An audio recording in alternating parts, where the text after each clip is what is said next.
राजा जनक जी के प्रतिज्ञा रहे कि जे शिव जी के धनुष के तोड़ दी उनका संगे अपना लड़की के हम शादी करब। राजा जनक तो कौन पागल ना रहे। जब एगो राजा रहे, राजा के बेटी रहे तो कौन राजा के बेटा से बियाह करे के चाहिए? ऐसा प्रतिज्ञा ना करे के चाहिए जे तूरी ओकरे से बियाह करे। लेकिन हमरा जहाँ तक बुझाला कि राजा परण ना कोइले, राजा समाज में एगो मैसेज देले कि हर पिता का अधिकार होई अपना बेटा बेटी पर निर्णय लेवे के।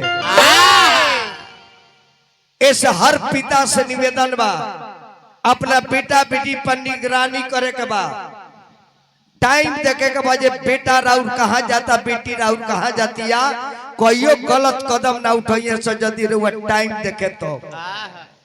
ये लड़का कहाँ गई, कब आई, कब गई, केकरा संगे गई,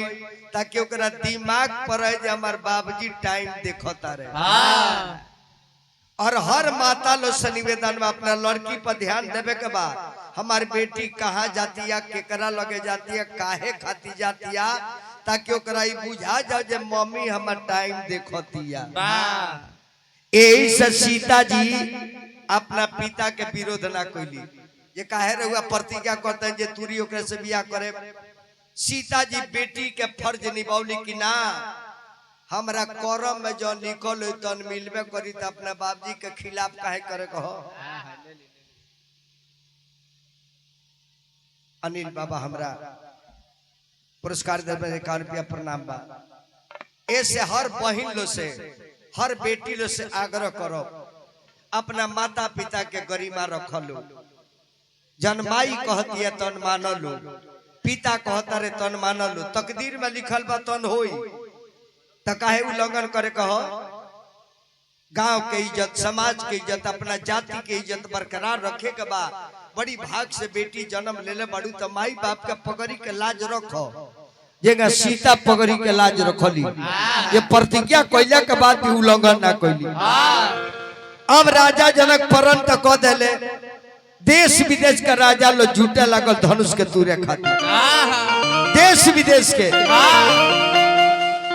अरे हाला चाला भइले नगरिया में, राजा जनक दरबारी, जे बीरा तुरी हन शिवा के धनुहिया हो,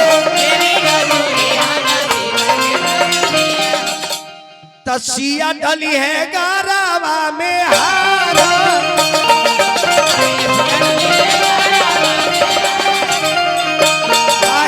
सिया डली है गारावा में हारा जी।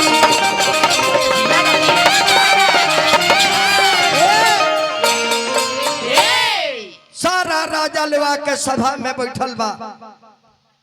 रावण भी बैठल बा, बाणासुरी खजार हाथ लेके बैठल बा, और राम लक्ष्मण के लेके बाबा विश्वामित्र जी सबसे ऊंचा मंच पर बैठल बानी। अपना बंदी से राजा जनक कले की बंदी घोषणा करो, घोषणा करो। बंदी करके जो आज्ञा महाराज। हे देश विदेश के लोग, आप लोग जानते हैं राजा जनक के प्रतिज्ञा है,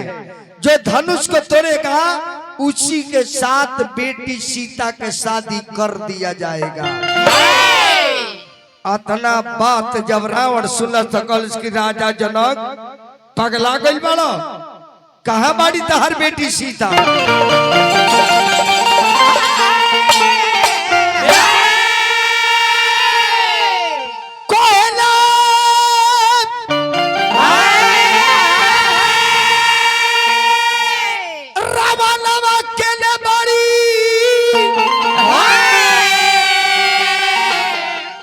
सीता सुकुमारी तुरी के धनुहिया ले जाए, अरे लंका मारे माझारी तुरी के धनुहिया ले जाए, अरे लंका मारे माझारी तुरी के धनुहिया ले जाए।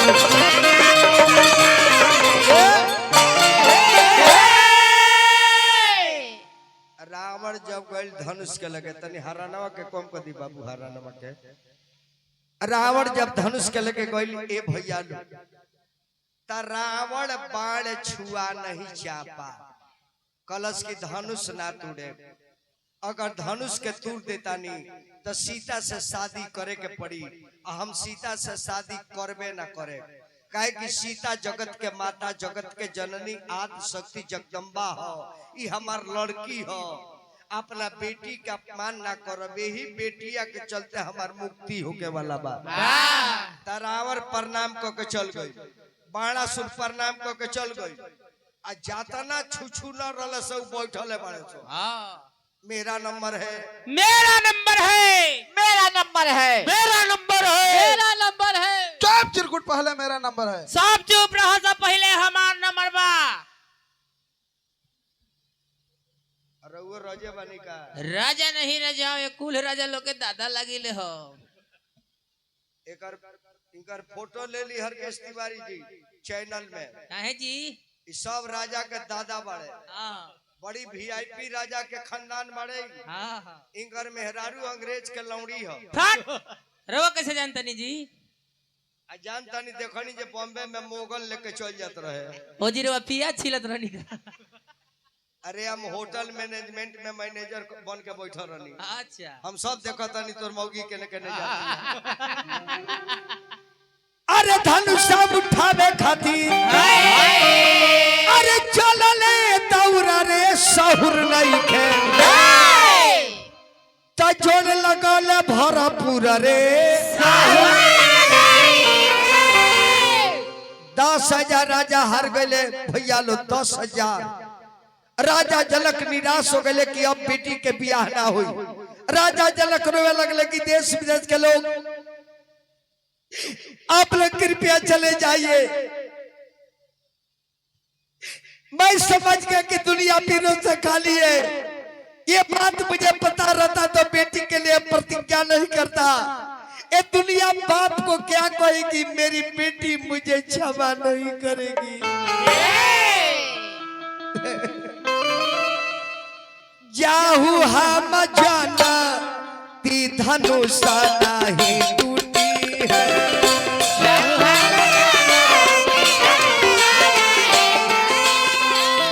नहीं करती ऐसा न परान है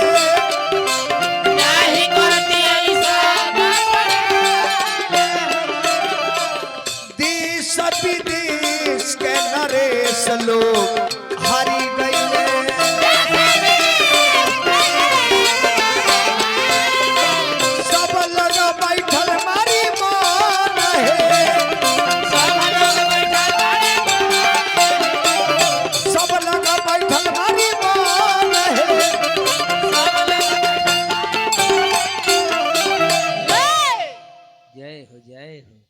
हमार चेला सुमन सुरीला जी सब कलाकार के स्नेह बाबू खूब बन रहो हमार चेला हुवन सुमन सुरीला जी बरम बाबा से निवेदन करो कि चेला लोग के मान मर्यादा बरम बाबा बना के रखी कमे दो ना तो पैसा से ना गुताले सो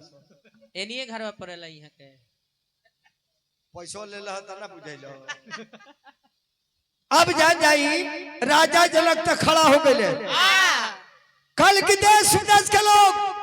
आप लोग चले जाइए मैं समझ गया कि दुनिया पीरों से खाली है आज के बाद कोई नहीं कहेगा कि दुनिया में कोई वीर है अतना बात जब लक्ष्मण जी सुन ले तो कली की का राजा पगला गइला जाना समाज में भैया राम बैठल बड़े जाना समाज में रकुल के बालक बैठल बड़े जाना समाज में मर्यादा पुरुषोत्तम राम बैठल बड़े और तू कहता रही दुनिया में कोई वीर नहीं है भगवान कहने के लक्ष्मण बढ़ जा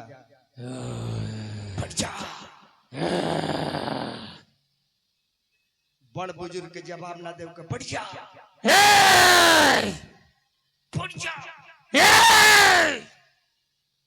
हम बोलले बड़ी तो तारा मूवी लेके कौन लक्ष्मण कल की भैया है राजा का बोलता रहे राजा जनक अगर भैया राम का अनुशासन पाऊं तो धनुषा सहित ब्रह्मांड उठाऊं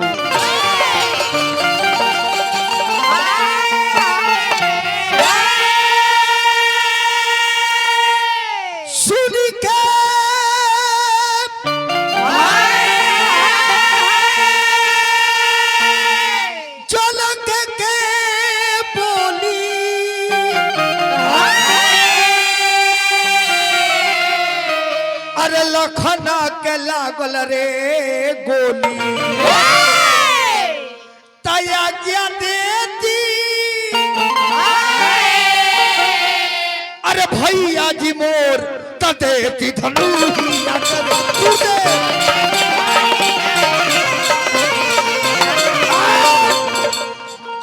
जनक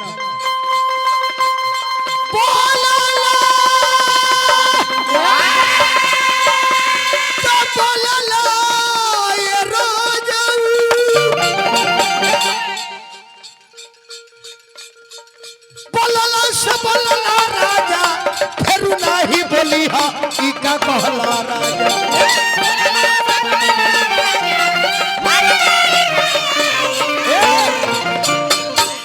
चौगुन में लेली शर्मा जी अरे जाना लाना अरे लक्ष्मण के हाल का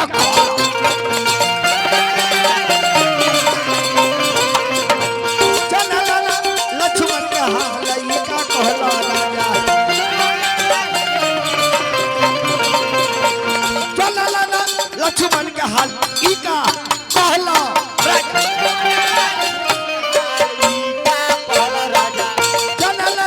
लक्ष्मण का हाल का कहला ए राजा जी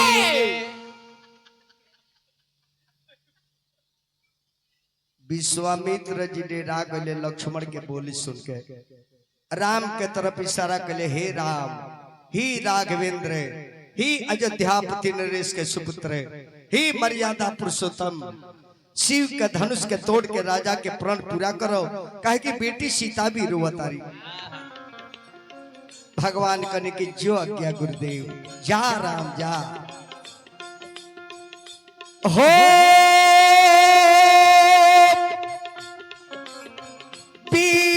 विश्वामित्र समय सुभि जानी बोले अति स्नेह में बानी हे राम समय आपके पक्ष में चल रहा है जितना राजा लो जाकर के आजमाए हैं समय मुहूर्त बढ़िया नहीं था लेकिन ये समय आपके पक्ष में है उठा हुरामी भंजाऊ भव चापा नीतहु ताप जन के परितापा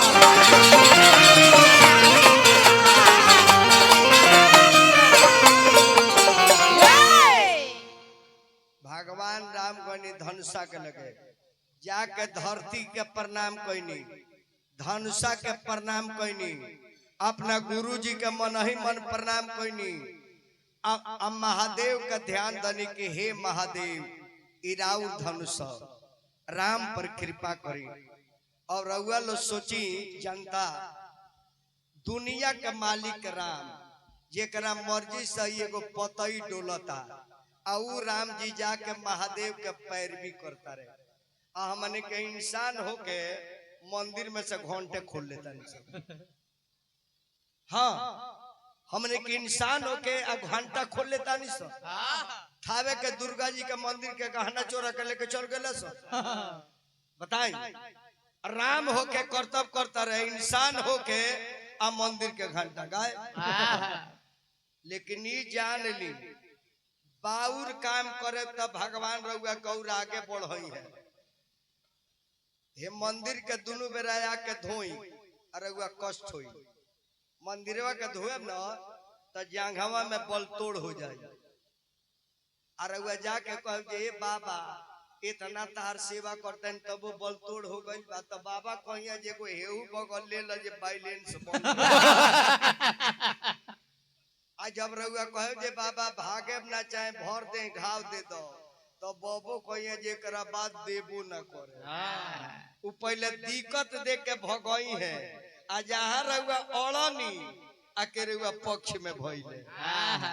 देवतो लो परीक्षा लेला जे के का करता ई जान नीमन काम करे चाचा तो तनी समस्या आई नीमने आदमी के गजन होला बाउर आदमी के कहा गजन होला ना निमन बैल खोली तो सरले खोल ली लेकिन जरा किने के बकर भेटते नहीं खे ए सनीमन के गजन ला अगुताए के नहीं खे घबराए के नहीं खे जइया भोजन ना मिले के वो दिन खूब भोजन करी ये भगवान सब कबूल बा और 2-4 दिन उपासे राखो तब भगवान कहे जे ना ना हार मान ले बा बोरा से चाउर गिरे लगी अब भगवान के गरियावे लगे तो और भीख मांगा बना दी है आ ये हमनी में कमी बा इहे कमी बा अब तनी मुनी ठंडा सवेरे से बढ़ल बा केहू नहाता कल तो जाके देखियो का करता हनुमान चालीसा पढ़ता को जब लाल बहादुरा रेलता तो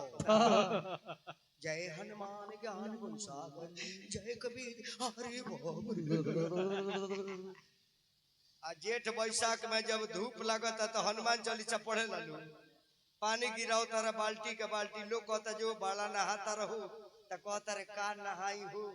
कतनो पानी गिराओ तनी सरवा में जाए ठंडा तो गर्मी होता तो सारवा लौकता रे और लाल बहादुरा रहता तो हनुमान जी लौकता रे ऐसे गर्मी में गरम ना लगी ठंडी में ठंडा ना लगी तब प्रकृति के फिर मान सम्मान कैसे मिली बताओ हो दिन होला त रात होला रात होला त दिन होला जे ना खियावेला उहे नु खियावेला बबुआ झूठा नु कनिए नचनिया जी तू सब सुन ले लू गौर से कनि विश्वामित्र जी राम धनुषा के तुर राम जाके धनुष के लेके खड़ा बड़े शिव के ध्यान देके तले माता जानकी देखली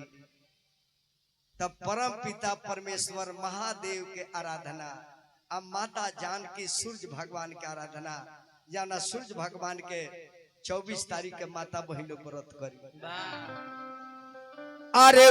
उगाले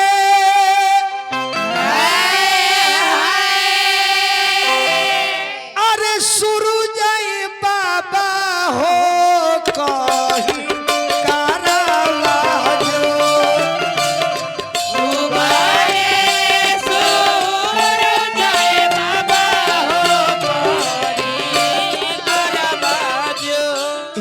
भगवान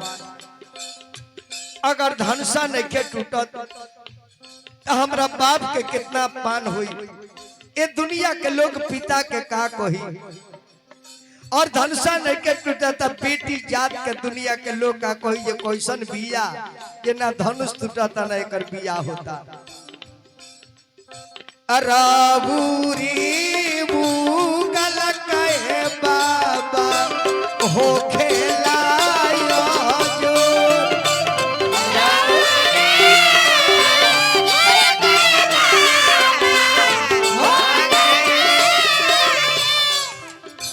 जाना में के दुखी आई बाबा हो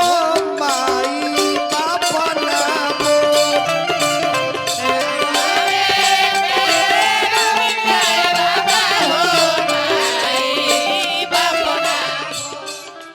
अरे धाराती से जन्मिए बाबा हरावा के दो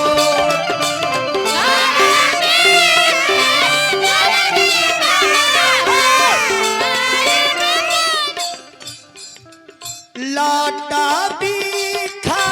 अराइए बाबा नैना गिरे लो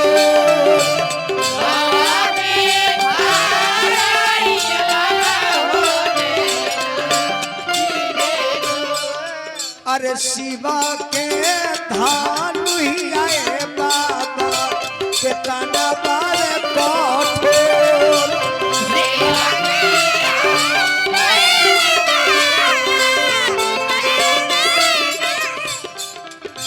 ऐसा न बलवा अरे बीताए बाबा धनुहिया दीते दो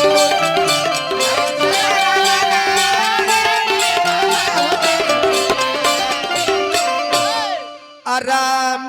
जी के सनवाए बाबा नाता अब एक ना के धनुषा राम जी के छुअल देखता आ ना के उठावल देखता जेगा बिजली कब चमक जाई के हो जानता ओहिंगा राजा लो देखता जे लइकवा का करता हो हाथ ना बीर हागले तो लइकवा का करता हो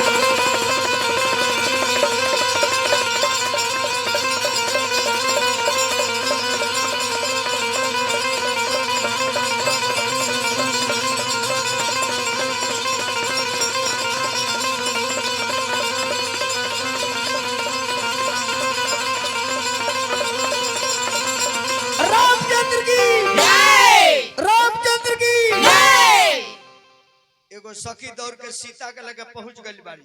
सीता अरे बोलो सखी का देखलू हो सीता अरे बोलो सखी का देखले बाड़ू अरे बोलो सखी का देखलू हा अरे बोल ए सीता और साधु बाबू के संगे दू जना लड़का जो आइल बने न वही में के सवार का बेटा हुआ तूर दिल बा सीता कहली कि साथ अतः 10,000 राजा के देखनी है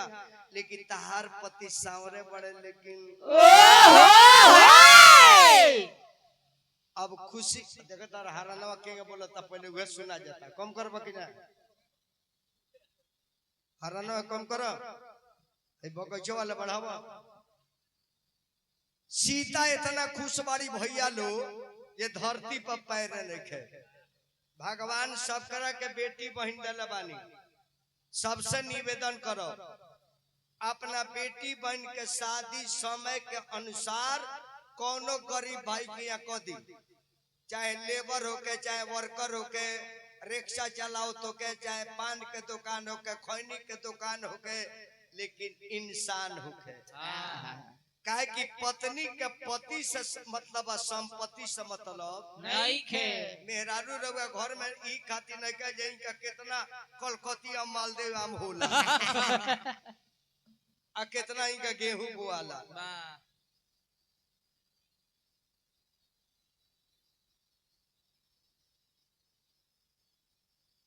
श्री ओमकारनाथ पांडे जी भगवान के धनुष तुला के खुशी में एक 500 रुपया दिल बानी बाबा के हम गोड़ लागतन औरत रउआ घर में काहे के आवेली पति के प्रेम सास के प्रेम ननद के प्रेम देवर के प्रेम ससुर के प्रेम इहे ओकरा धन बा अना त मेहरारू के एक छठी गहना बनवा दी एक छठी आ ओकरा के 4 लात हुक दी तो पूछी जे खुश बिया का हो मंगटीका कैसन बा कहे मंगटीका में तारा लूटी लागा तारा धन में डोम खा हई मार के हमर करेजा तुर देलो हई तार लूटी ना लगा दे गहना के आ लोहा के नथुनी जदी बना दे लोहा के आ जाके तनी प्रेम से बोल दे जे देखो ना हाथ खाली बा आ तार ना के सुन लागत तो ऐसे लोहार किया से बनवा के लेनी है ई बात प्रेम से सुनी मौगी तो कह जा रे हमर करे जाऊ जिंदगी भर सीधवे रह गई ई लोहा थोड़ी हो इहन करी का सोना हो हे रउआ मुंह में उस शक्ति बाजे मेहरारू के दुख कहियो हो कबे ना करे ऐसे सबसे निवेदन बा सबे हमार भाई हो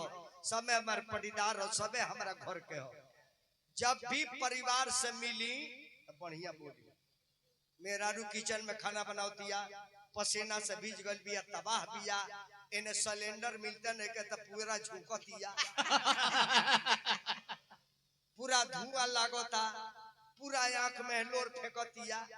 अरे प्रेम से खाली जाके किचन में कह न दे काहू इतना मेहनत कैले के का जरूरत बा इन्हें बहरी निकल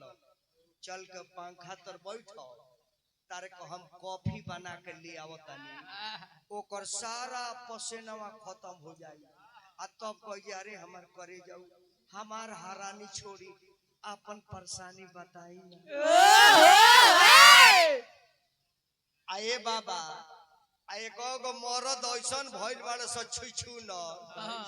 या तार से घरवा में तो देखी का कहत स मौगी के सुनता रे अरे कुत्ता कौन बोली अरे अपना धर्म पत्नी के बेइज्जत कई अपना जीवन साथी के बेइज्जत कई जे तोहरे भरोसा आइल बिया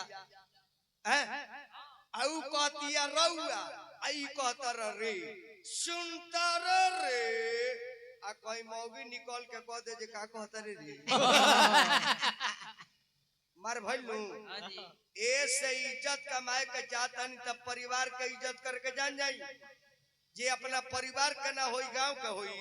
जौन अपना माई बहन के इज्जत न करी हमरा माई बहन के इज्जत करी जौन अपना भाई के काटत तो हमरा भाई के मदद करी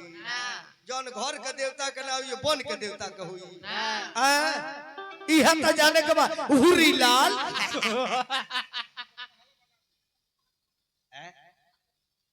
अना त जान ली 10 महला बनवा दी एगो 10 ताला बनवा दी और डाइनिंग में पूरी तरकारी बना के जो हतिया अब आवता रे उसरी हसन पूरा गइल बारे ओ इहे त तनी पूरी खा के छोड़िए तो हमहू खा ले आ तले चलल बड़े ई गोपालपुर चौटी से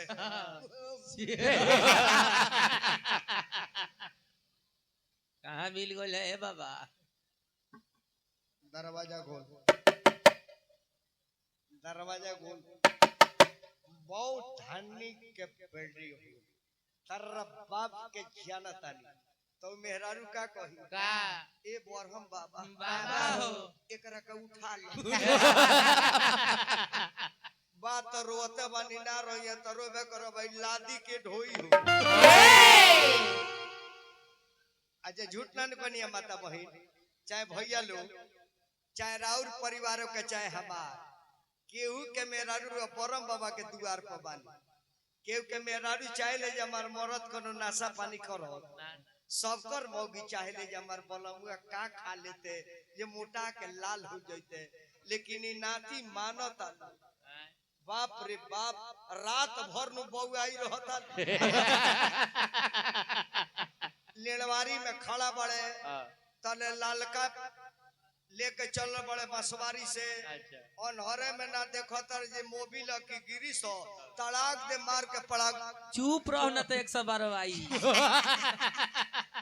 तर दे मरले गहू में हिल गए सही न भैया अरे बाप रे बाप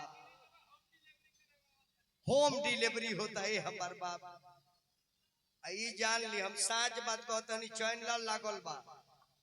सीवान में भले माल ना मिली हमने के ईपी को डेगबा 10-15 किलोमीटर तो एजीबी का ता बंटी बबली और हुआ पटना में चली जहाँ सरकार बा उस सचिवालय में सब फूले पैठ हो एक दिन नीतीश कुमार के गाँव में हम गावे कोई नहीं और कौन बीघा बोलेला भैया उनकर गाँव जान जाए जे होइजा से होइजी ले टेबुल लागल बा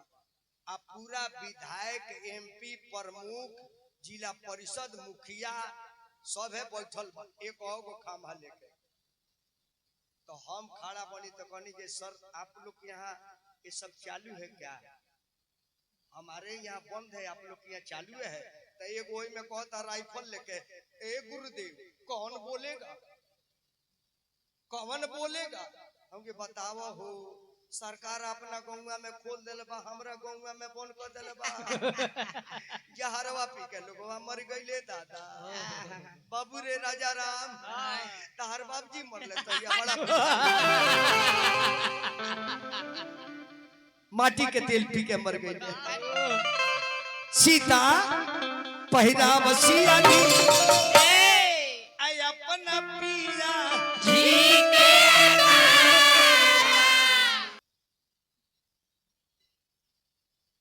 राम जी केतनो राम जी रहले तका केतनो राजा के बेटा रहले तका राम जी कहे सन जींस शोभत रहे उनका पैसा ना जुरे पहने के इतना बढ़िया जींस उनका जुरी का नाम है और बढ़ाई साउंड वास सुनाव लेके बाके आई बॉक्सॉन में बढ़ा के रखी का नाम है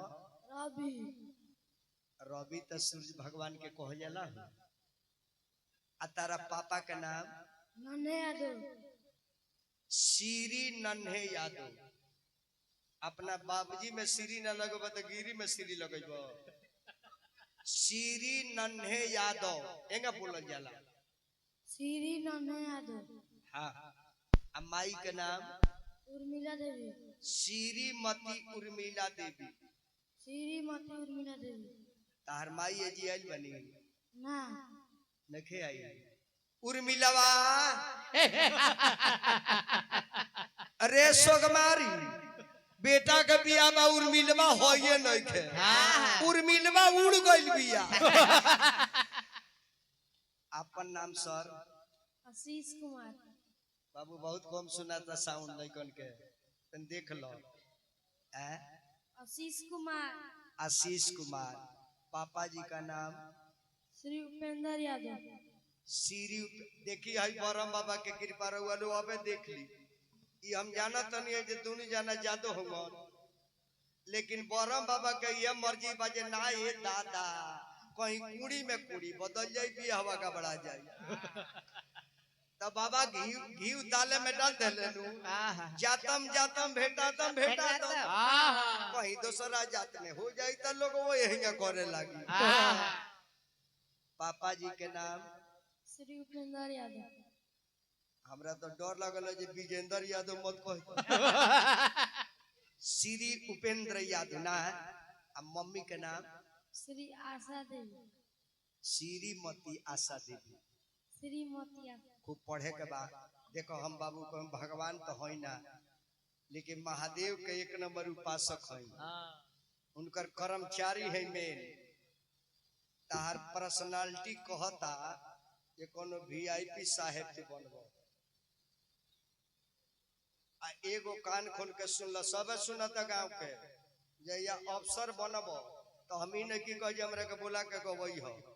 एगो आठजाम बाबा किया करई हो और मैं हमरा के पतल चलावे के बोलई है ठीक नु ओ बराले बाँचब तब नु तो हम जातो बानी का हम तारे के जले भेजा न तले हमरा कतना जाना गइले हमरा फेर में पड़ के कतना भई सोइली गइली ई खूंटा वही जीवा। हां लेकिन खोटवा अब सरी गइल बा तनी धर आई बड़ा पागल भाई बाबा आई बड़ा पागल भाई दादा हमरे खाता जेकरे थरिया में खाए के ओकरे थरिया में छेद करे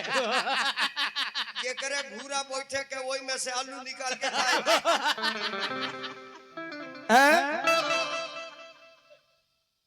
मुआ दे तरह के खत्म कर दे तब तरह बिया में संधि हम ना बने जो ना ना बने बने जो अच्छा दिन तोर माई जानी या मर बबुआ नहीं तो सोबते नहीं के जाय दी रात में भाव में कह देनी हां भाव में अपना बाबूजी के भेजबो भाव में कहा जाला महाराज चली काम बढ़ाई आगे सुतर रनियत एगो फोन आई रहलो महात्म बाबा के ये अपना बॉयकियन के भेज दी तनी प्रोग्राम हम सुतर नहीं है तो चौहान जी के फोन आई रहलो हां आई रहलो जे बाप महाराज जी ओकन के भेज दी तनी हमरा दल में ना ना बे रोज सिंगल गावे के पड़ता नो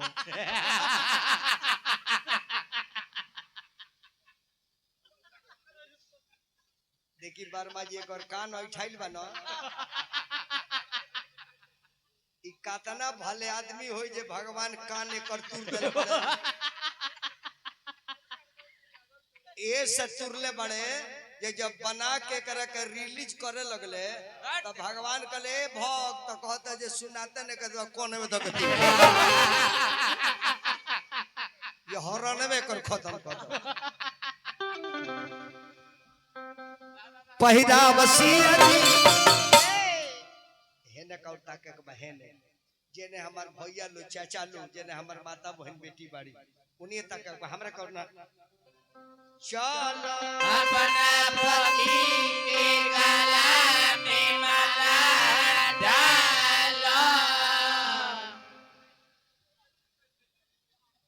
तनी माथा झुका लो हाँ हाँ तनी राम जी के गर्दन पर लाल पियो धर जे लगन जागो ये हमारे डीएम साहब है यादव कुल के वंश है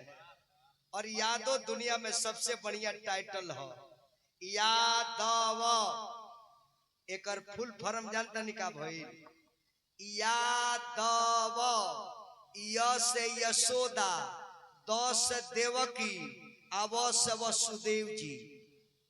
ग्रंथ में लिखल बा कि यादों के दर्शन करने से 100 जन्म का पाप दूर हो जाता है। हमार दर्शन करने से दतुअन भी नहीं मिलेगा। सही बात ही है। जेकर लिखल बा ओकरे हम कहे हाँ तोहरो लिखल बा हाँ। ब्यास लोग के बगली काट लेबो। आई हाँ। यही हमारे कलेक्टर साहब हैं। जय हिंद सर। एकदम चेहरा चिल्लाता भाई आईएएस बने खातिर। आई देखी तो हमारा बड़ भैया उपेंद्र यादव जी बेटा के खुशी में देखी तब पिता का कितना खुशी होला। जैया हमार बाबू कलेक्टर बनी है तो उपेंद्र विजेंद्र के खुशी के धराना ना रहो। संजोग से हमार नाम विजेंद्र हो, हमारा बड़ भाई के ओरिजिनल ना उपेंद्र है। वाह आई बरम बाबा जाना तनी पहिराव साखिया पहिराव साखिया अपना राम गाला में माला डाली कर परना बाबा गाला में माला डाली कर अरे का भइल जी। राम जी के पोटा निकल गई। आय, पोटा छिड़की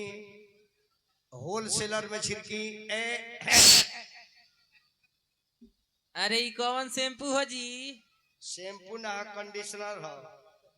राम जी के पोटा ही का झोटा में लागल कोइयो उजर ना हो। हाँ कहियो आवत नहीं खे ओरिजिनल। अरे धन बानी ये पहुना अरे धन बानी ये पहुना पहुना कहते हैं तो बोले के बाद ये पाहू कहीं का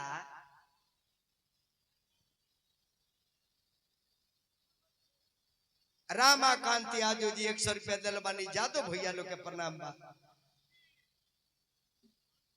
मनसी जी है रामाकांत भैया मनसी जी बानी प्रणाम बा। पहुना ए जीजा जी कही जे का ए पाहुन बोले के बा बोले ना तो छोड़बो ना करे। ए पहुना जीजा जी हम आज सहूली में नहीं खी कहाँ बानी? अयोध्या में राम लला के मंदिर में बानी। अरे भगवान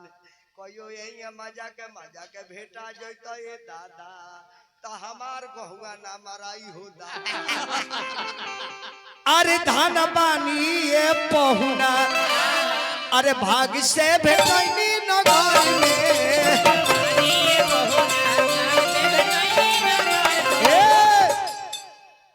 का कहतारी जी। अभी देखो तरी जे का जाने राम जी होन की दोसर कोनो तुरले बा। ए पहिराव सखिया अपना राम जी गाल में माला डाली कर अजुए से हो गई तारो सजनवा। अरे पहिराव सिया जी अपना पिया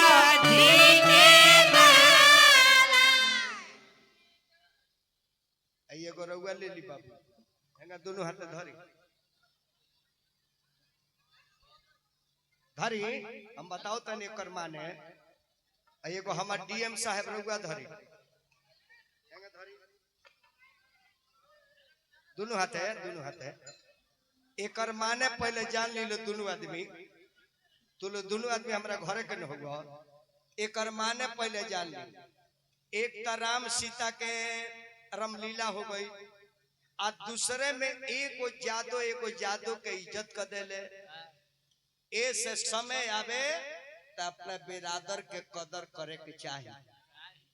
शिव जी के भक्त हुआ का हो जय हो भोलेनाथ की जय। बबुआ तन मुड़िया झुका लो हम दुल्हा से पैरवी करतनी तानिए काशीरावा नामाये सिया डली है गारावा में किराउरो उमरिया ये पहुना अरे बहुत दीना लगे आसिया के उमारा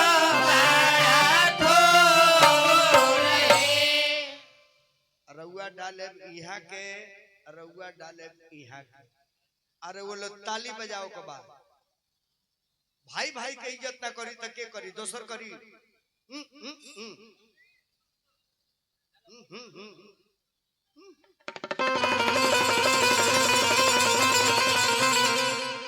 बोलिए श्याम रामचंद्र की अरे गगनवा से फूल बरसे तो सीता डाल बड़ी कलम में बालवा गगनवा से फूल बरसे सिया डाल बड़ी कलम में बालवा गगनवा से फूल बरसे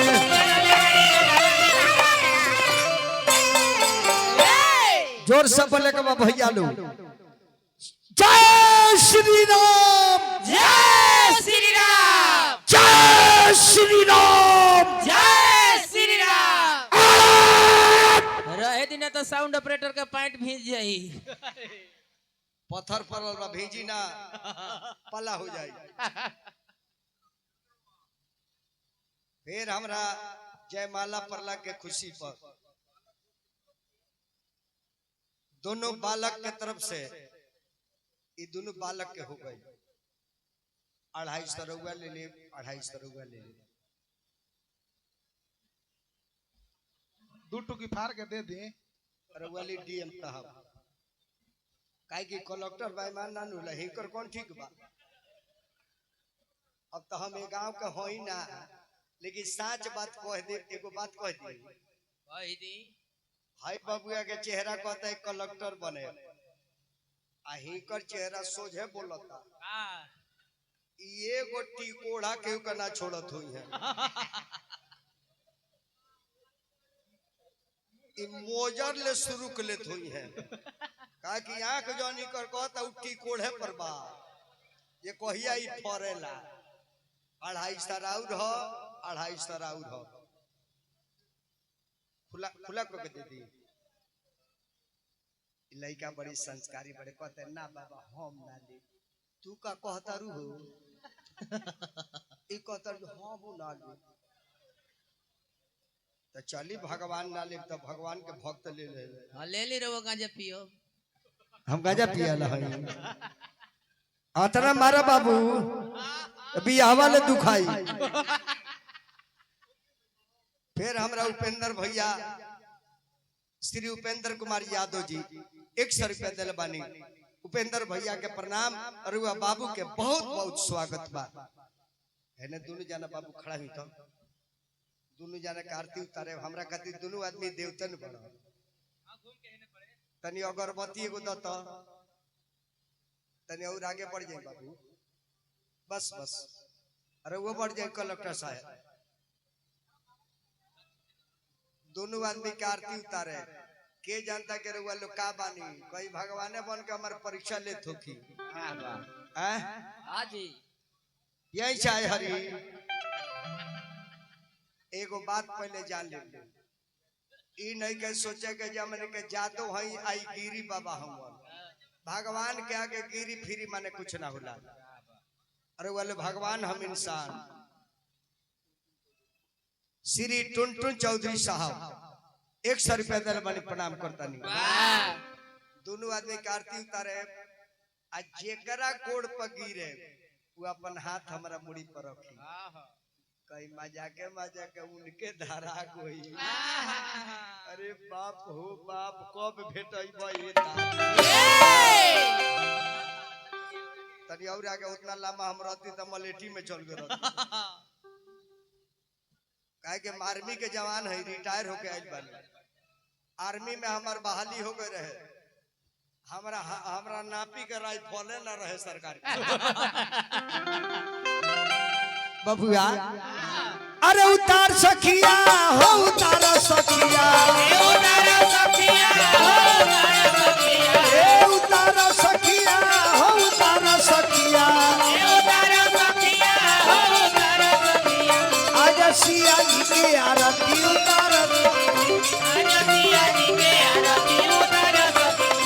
आज सिया जी के आरती उतार सखिया ए उतार सखिया हो उतार सखिया आज रघुबर के आरती उतार आज रघुबर के आरती उतार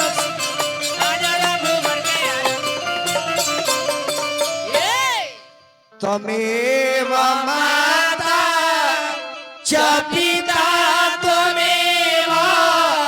त्वमेव बन्धो त्वमेव विद्या त्वमेव सर्वं मम देव त्वमेव सर्वं जय श्री सीताराम। जय श्री राम। जय श्री राम। बोलिए माता जनक नंदनी की जय। परम पिता परमेश्वर अयोध्यापति राम लला की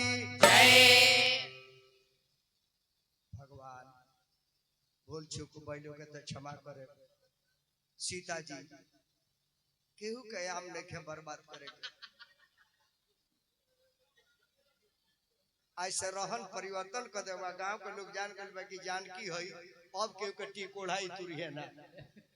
बबुआ और दशरथ के पते ने के जमार बेटा धनुष तुले बड़े ता राजा दशरथ जी की चिट्ठी गई और राजा बारात लेके आइले तो जनक जी कहले जे तिलक चढ़ाए ओकरा बाद बियाह अब एक जना रह जाई सीता जी अपना घरे चल जाने राम जी के नेग होई